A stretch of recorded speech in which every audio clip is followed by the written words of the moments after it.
Hi, everybody. This is Roman Mars. The following is a new podcast series that the 99% Invisible team, led by supervising producer Christopher Johnson, produced with Proximity Media in partnership with Warner Brothers. It's a companion to the new film Judas and the Black Messiah, and it's unlike anything we've ever worked on and unlike any other movie podcast in scope and ambition. I'm so glad we're making it in conjunction with such an important and truly excellent film.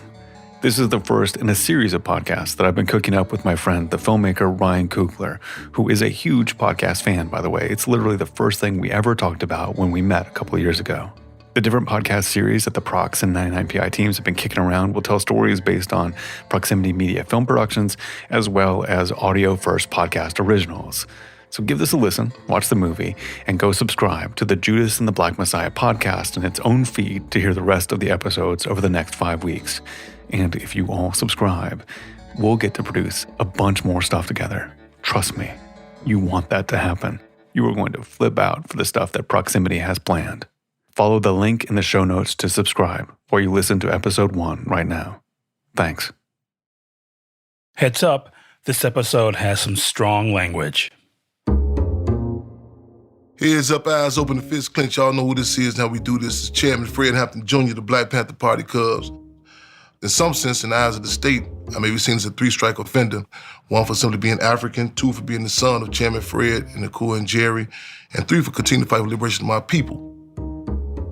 I'm honored and humbled to be the international chairman of the Black Panther Party Cubs, the organization that, as we say, not walking in its footsteps, but the Panther Paw steps of the Black Panther Party. Chairman Fred Hampton Jr. is based in Chicago. As a working activist, he travels almost constantly for protests, rallies, and speaking engagements. In 2012, he was in Northern California, visiting a chapter of the Black Panther Party Cubs, an organization he founded to carry on the legacy of the Black Panther Party. Chairman and the Cubs heard that Nipsey Hussle was performing in Sacramento. We at the concert, we backstage, packed house. And Nipsey Hussle's backstage, and I see him from a distance, so I see the necklace he has on. And at the time, there was a big thing, a lot of the artists, entertainers, they were wearing the Jesus pendant, Kanye West, so on and so forth. So that was my first thought when I seen it. Mind you, my eyes started getting a little shaky around this time, so then I got a little closer. I said, whoa, that's Malcolm X. Nipsey's postcard-sized medallion depicted a golden, sparkling Malcolm in his classic pose, index finger pressed to his cheek, contemplating.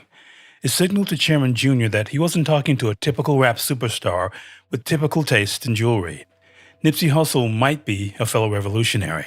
And I said, are you familiar with Chairman Fred Hampton? And he said, Chairman Fred Hampton Jr. What type of man would I be if I didn't know who Chairman Fred Hampton was? Hi, I'm Elvis Mitchell, and this is the official podcast for the film Judas and the Black Messiah.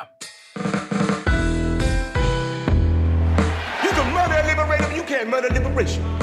You can murder a revolutionary, but you can't murder revolution. And you can murder a freedom fighter, but you can't murder freedom. A revolutionary! A revolutionary! A revolutionary! In this series, we're looking at the Black Messiah at the center of this film, the real story of Fred Hampton. We're going to say it after this, and after I'm locked up, that you can jail a revolutionary, but you can't jail a revolution. Right. When I leave, you can remember I said with the last words on my lips, that I am a revolutionary. Chairman Fred Hampton led the Black Panther Party in Illinois until his life was cut short in 1969. What made Hampton so special that he was anointed as a leader at such a young age, and then targeted in a federal assassination? We'll go behind the scenes with the film's creators, including director Shaka King and producer Ryan Coogler, who wrote and directed the 2018 blockbuster Black Panther. I'll talk to co-stars Daniel Kaluuya, Lakeith Stanfield, and Dominique Fishback. Also to real Panthers who knew Chairman Fred, including his widow, Nakua and Jerry, and Chairman Fred Hampton Jr. Around here, we just call him Chairman. He was born 3 weeks after the assassination and has spent his life protecting his father's legacy. Chairman Jr. was a cultural expert who consulted on Judas and the Black Messiah, and he's going to help set the record straight about the Chicago Panthers and Chairman Fred Hampton Jr.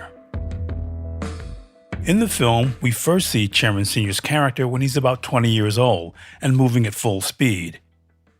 He's leading the Panthers Illinois chapter.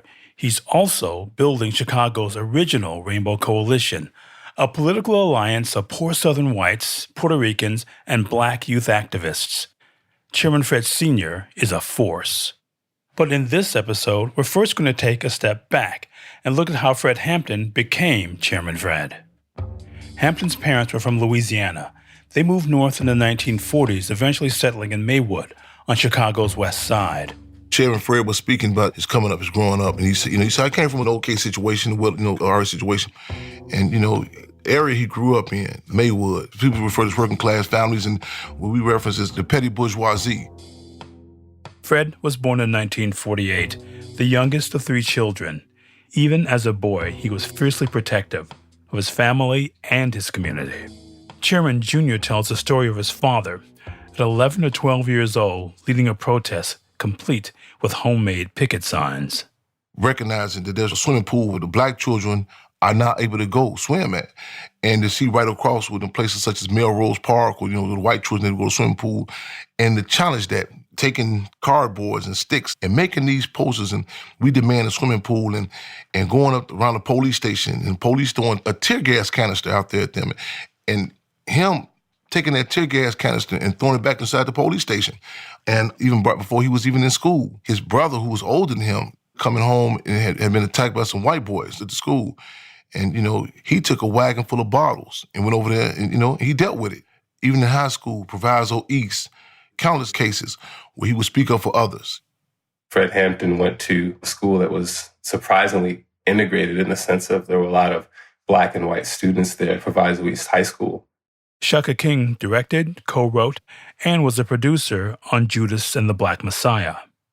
But just because they were going to school together didn't mean that they got along, and there was a lot of fighting. And Fred Hampton, he created an interracial coalition between black and white students to sort of address a lot of the hostility and the fighting that was going on. It got him on the radar of the FBI at a very young age. I believe his phone was tapped when he was 14 years old, just because he was involved in politics incredibly early on. Fred wasn't just involved. In his early teens, he was elected president of the local NAACP youth chapter.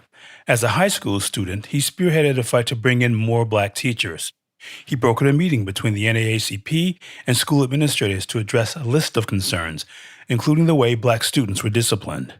It was clear to everyone around him that young Fred Hampton was a gifted leader. I think it was Lenin that said that what takes people 20 years to learn in ordinary times, they can learn in 2 years in revolutionary times.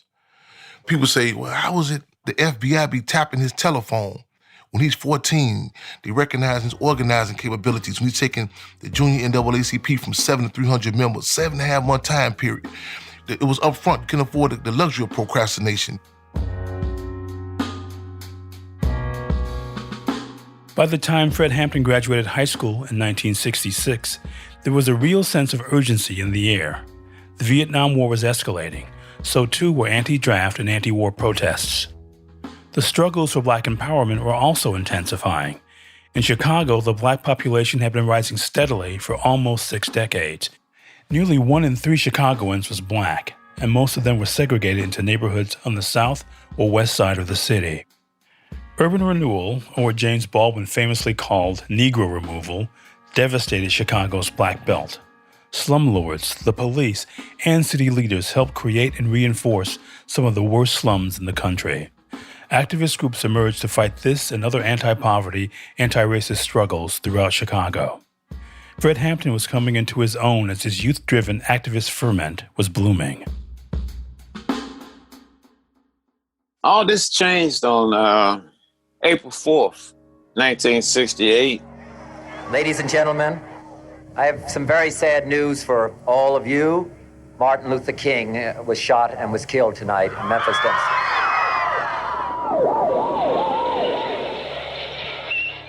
Chicago, Detroit, Boston, New York. These are just a few of the cities in which the Negro anguish over Dr. King's murder expressed itself in violent destruction. People took to the street. A lot of businesses were burnt. Things changed in terms of atmosphere. The political climate became more repressive. Billy Che Brooks grew up in Chicago and later became Deputy Minister of Education for the Illinois chapter of the Black Panther Party. After King was killed, Che witnessed a shift among his peers towards more radical activism. People became more assertive in terms of organizing.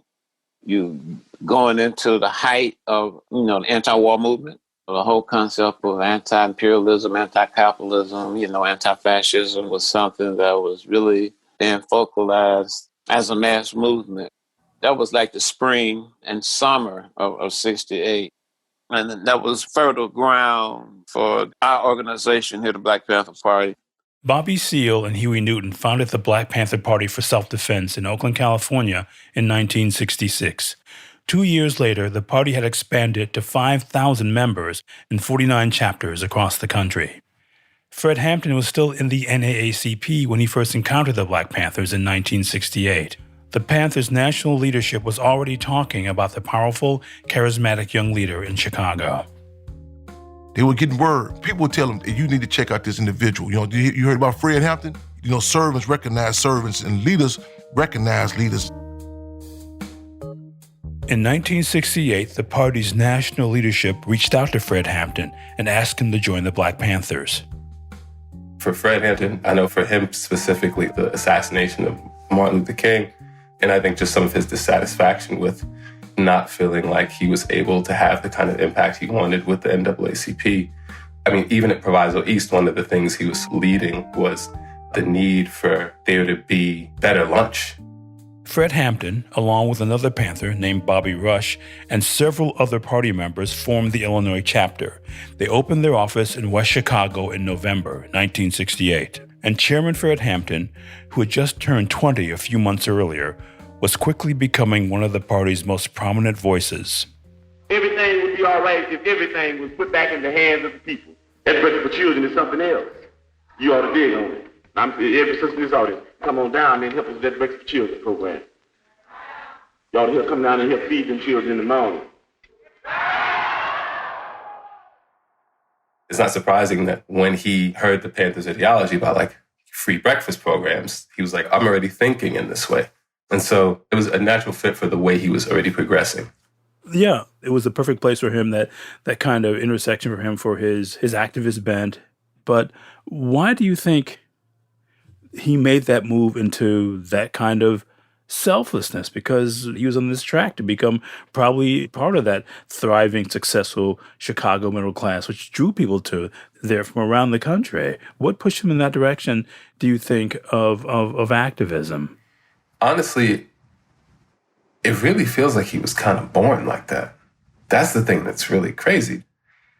In my conversations with Fred Hampton Jr., he would be like, you have to understand that he kind of came here like that. Me, myself, I was born in a so-called bourgeois community, and I found that even some of the better things of life for black people wasn't too cool. And I found that it was more people starving than there was people eating. And I made a commitment to myself that I wouldn't stop doing what I'm doing until all those people are free. People say, well, what do you attribute that to? Others have told me, but my mother, I recall telling me about the impact of my great-grandfather, who I was fortunate to, see in my lifetime also, who was his grandfather, taking him as a child around Louisiana, showing him the different trees and giving him the names of who was hung on what particular trees. And I've heard war stories of how he impacted Chairman Fred. I believe that he related to the Black Panther Party because it's a term they use, and they say in church, that's your calling. The Black Panther Party, it fit for him. It was natural. Like I guess some people can say, like in relationships, they say, oh, this is it. Or if someone's cooking food, they can say, Dad, that's it. That's the right season. That's right. That's no more. Don't cut the stove off. That's connected with it. Chairman Fred was a Black Panther. Internally, externally, it was in him. And, like many other Panther leaders, Chairman Sr. was a constant target for law enforcement. In the spring of '69, he was convicted of robbing a Good Humor truck and handing out free ice cream. His sentence was 2 to 5 years. He was released on bail later that summer, just a couple weeks before his 21st birthday. Learned a lot when I was in prison.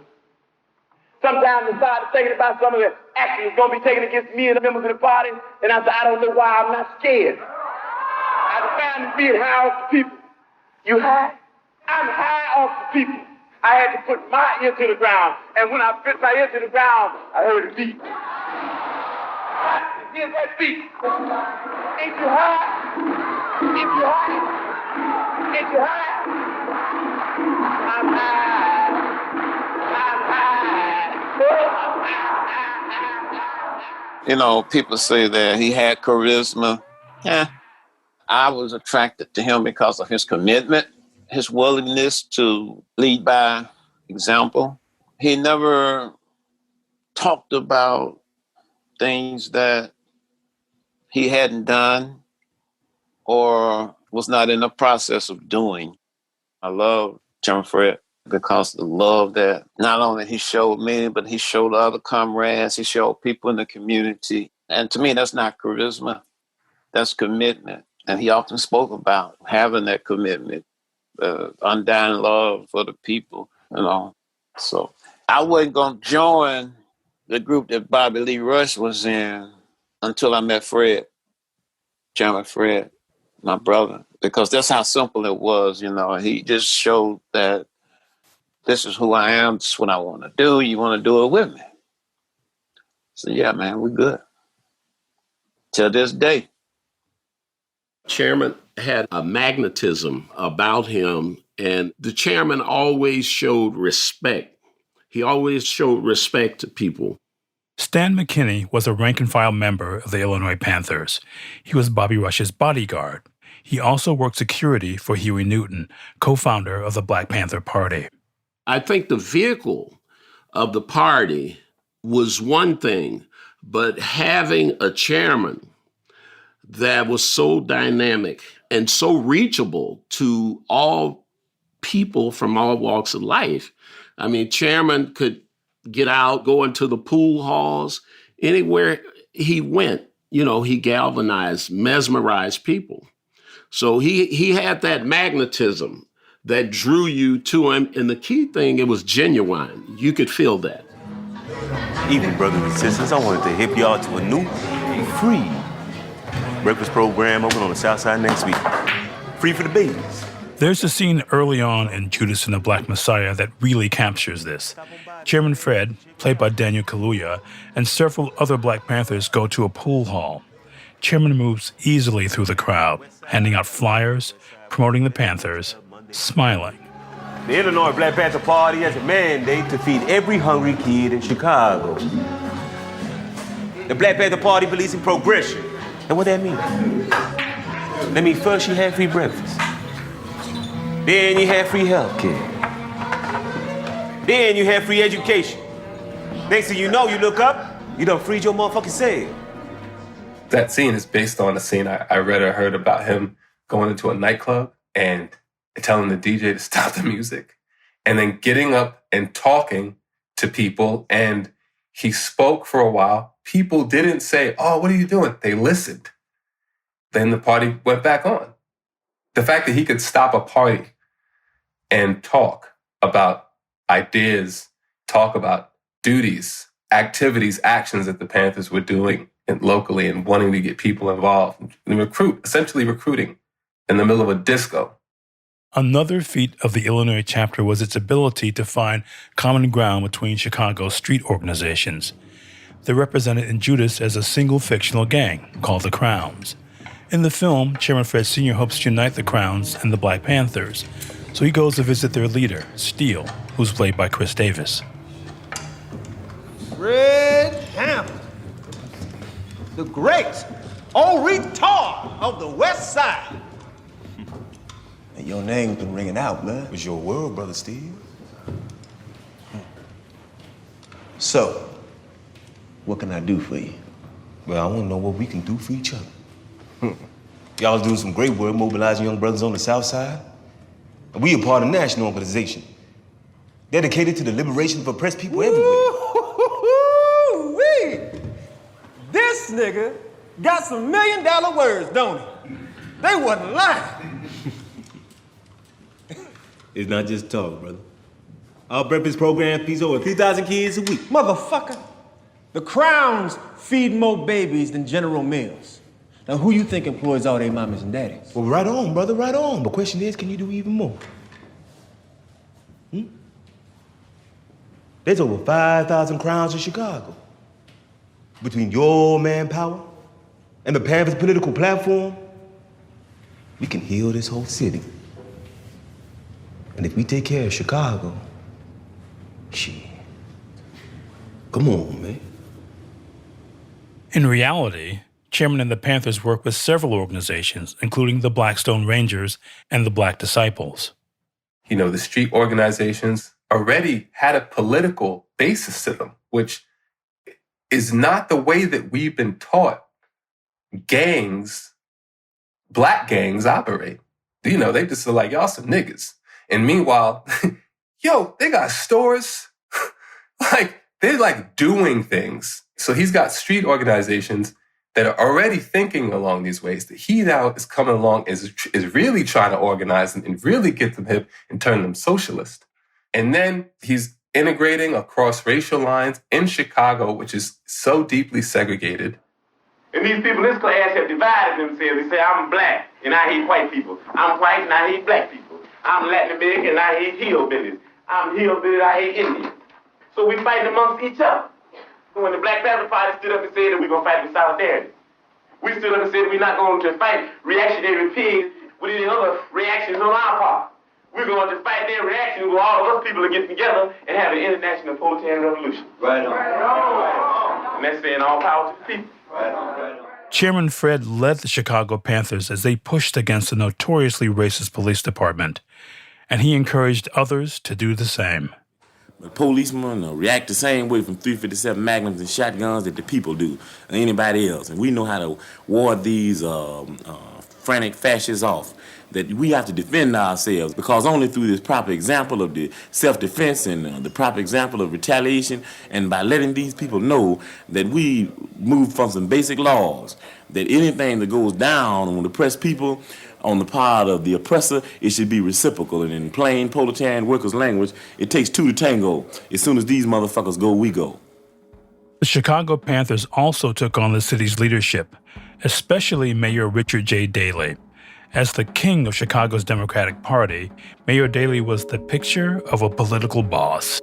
His infamous Daley machine ruled every aspect of city governance and suppressed black political independence. Daley championed urban renewal. He claimed there are no ghettos in Chicago, and he sanctioned a broad use of lethal force during the protests that followed Dr. King's assassination.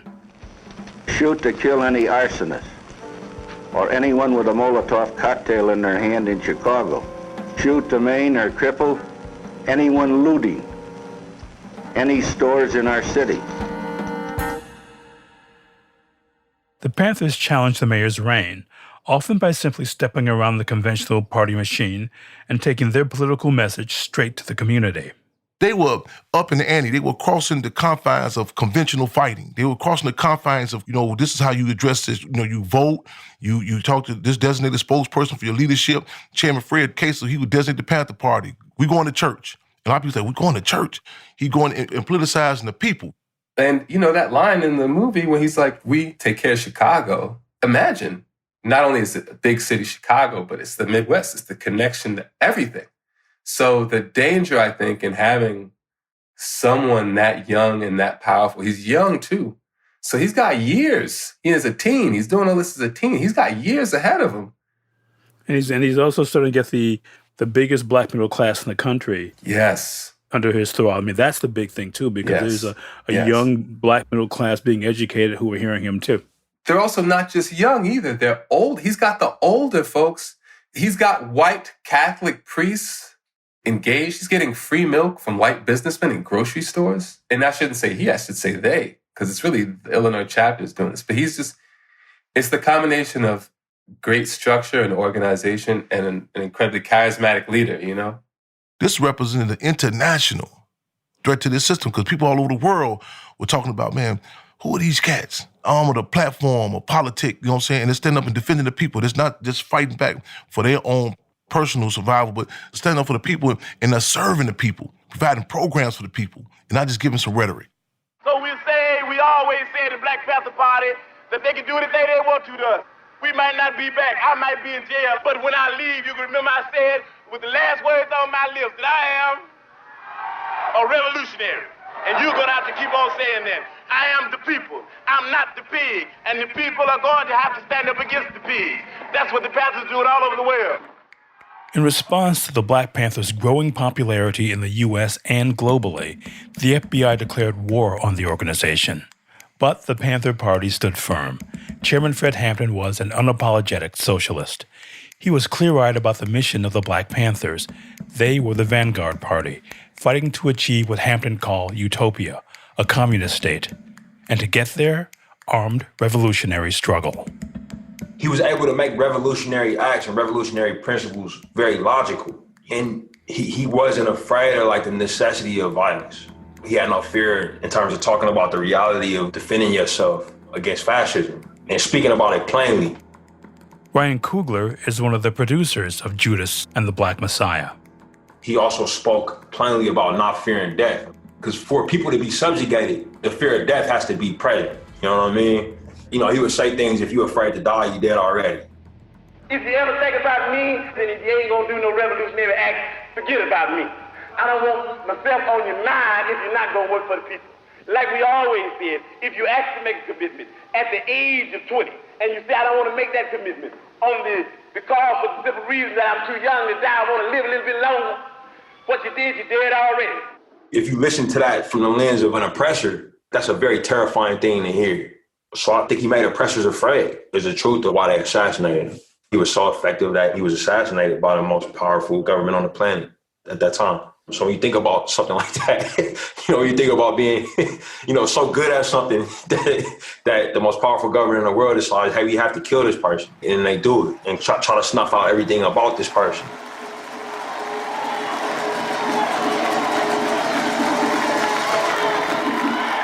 I don't believe I'm gonna die in no car, Red.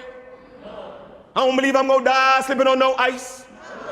I don't believe I'm gonna die because I got a bad heart. I believe I'm gonna die doing what I was born for. I believe I'm gonna die high off the people. I believe that I will be able to die as a revolutionary in the international revolutionary proletarian struggle. And I think that struggle is going to come. Why don't you live for the people? Why don't you struggle for the people? Why don't you die for the people? The whole purpose of the movie is to humanize this individual and these people. And the thing is, you're trying to humanize someone who is superhuman, no one would believe that. If we made a straight up story about Fred Hampton, you wouldn't believe it. He didn't sleep. He chain smoked. He drank bottomless cups of coffee. He didn't have vulnerability. That's why they had to kill him. FBI Director J. Edgar Hoover wrote in 1968 that one of the goals of his counterintelligence program, known as COINTELPRO, was to prevent the rise of a messiah who could unify and electrify the militant black nationalist movement. Nearly 2 years later, on December 4th, 1969, before dawn, more than a dozen law enforcement officers raided Fred Hampton's West Chicago apartment. Hampton was shot to death in his bed. He was 21 years old. Black Panther Mark Clark was also killed. In the decades since Hampton's death, writers, filmmakers, and playwrights have all approached Chairman Jr. and his mother, Akua Njeri, asking for their help or their blessing in telling the senior chairman's story. And for decades, they've declined. So, why now? We'll be right back.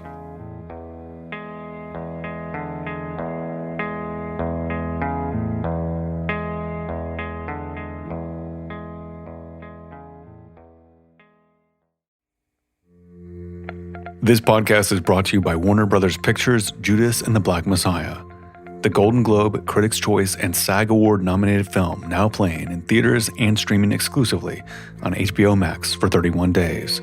It's time the world knows the truth about Chairman Fred Hampton. Watch the film, know his name, share his legacy.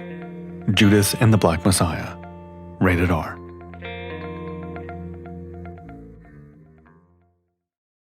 Hi.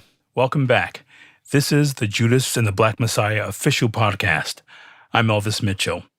Ryan Coogler and his wife and producing partner Zinzi premiered his directorial debut, Fruitvale Station, at the 2013 Sundance Film Festival. That's where they met Shaka King. Trapped by a blizzard, they all had dinner together. They talked and bonded. And we've been tight since. So, Shaka and I and Zinzi, we all had a chance to work together. We got close with his family and stuff, and it became kind of a ritual. Like, whenever we were in New York, we would stop by his house, checking on his mom and dad, eat dinner. In 2017, Ryan and Zinzi took a break from their film Black Panther and went to visit Shaka. He told the couple about a script he was working on. It was based on an idea that the comic duo, the Lucas brothers, had originally brought to Shaka. The story of Chairman Fred Hampton's assassination, told from the perspective of William O'Neill, the car thief who infiltrated the Illinois chapter and helped the FBI plan Hampton's murder. Ryan and Zinzi loved the idea, and once they finished with Black Panther, they came aboard as producers. And then we got into development. And through that process, Shaka was like, look, if we're going to do this, we have to meet with Chairman's family. We can't make this without the blessing of his family. So Ryan, Zinzi, Shaka, and producer Charles King all went to Chicago and tried to do what other filmmakers had failed to pull off for decades. They met with Chairman Fred Jr., who now lives at the Hampton House, his father's childhood home. And we sat down, let him know we wanted to make the film. It was really intimidating. He had a couple of former Panthers there who knew his father, This was the first of many negotiations with Hampton's family. They were skeptical. It became Ryan's job to do most of the convincing. From the beginning, he and Fred Jr. had formed a bond. So Ryan made several trips to Chairman's place in West Chicago. I kept thinking about how Shaka said he didn't want to do it without him. And we didn't want the experience to be invalidated, man. Like if somebody was to watch the film and to find out the family had condemned it for a reason that was valid. So they kept negotiating. Fred Jr. looked at scripts. He talked to the filmmakers about their vision. And he still was nah, it was several sticking points that he was yo, if you guys can't adjust this, I can't come on board. For about a year and a half, it went like this. Fred Jr., several former Panthers, and his mother Akua and Jerry, or Mama Akua, pushing back on the film's title, or how the Panthers were dressed, or how much the Panthers smoked. At one point early in the process, Chairman Fred told Ryan that they wanted to have a sit-down with Daniel Kaluuya and Dominique Fishback, the actors who'd be playing his father and mother. Shaka King and producer Charles King came too. The meeting was at the Hampton House. Everyone gathered around a big table with a black and blue Panther symbol in the center. It was long. We were around a table for 7 hours. Dominique and Daniel were questioned well into the night. Chairman said, I want to go around this table and know why every single one of you want to do this movie. And he's like, I'm going to start with you. And he said it to Daniel, and I was like, oh, Lord. He was just kind of speaking to us about what's our intentions for telling the story and what do we stand for. Daniel remembers the night well. It was just Chairman and Mama Kua just asking questions that really go to the core of the why we do what we do. And then at the end, Chairman was like, yo, I'm going to take it to a hood. You pick one. Asked for someone to Google worst neighborhood in Chicago because it's arbitrary. Which side of town's going to be kind of hot. And from my recollection, I was like, yo, you tell me. You tell me where I need to go. And he was like, yeah, if you're gonna play the chairman, I need to know what you're made of. And I was like, yeah, cool. I respect that, Someone pulled up the West Chicago neighborhood called K-Town, where just a couple of days earlier, 11 people were shot and 2 were killed. And it was late. It was past midnight. And I said, okay, let's go. Let's go right there. We're going to continue this meeting right there. Chairman, Daniel, Dominique, and Charles King all drove to K-Town. Chairman showed them some sidewalk memorials he said had been defaced by the police. And for me, how I took that in, I think Chairman was looking at me, seeing how I was. I think at that moment, something shifted. But for me, it was like, I understood. I don't have fear in that sense because I understand the gravity of what I'm stepping into and the gravity of what that means to Chairman. And it's the least I can do, how I saw it. I'm from the real world. I'm not from the industry. And I understand there's certain things you need to go through for someone to see what you're about and feel that you are going to carry a man that means so much to them. Chairman Fred and Mama Akua had tested Daniel and Dominique's intentions and their mettle, and the family was impressed, but the negotiations between the family and the filmmakers weren't over just yet.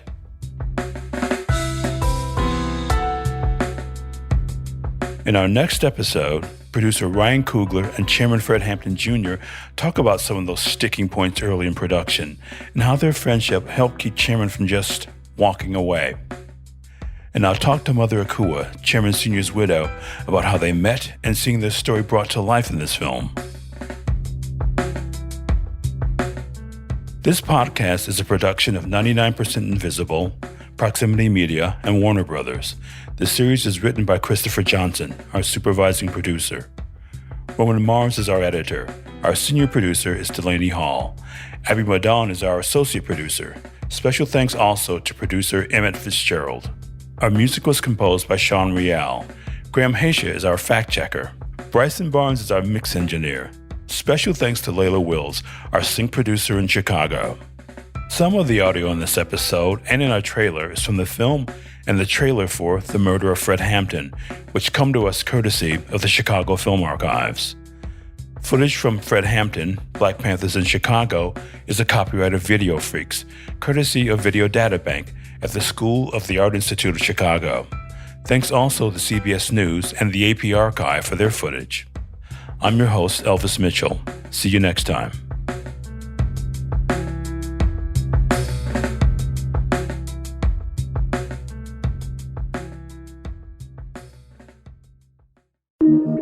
Radiotopia.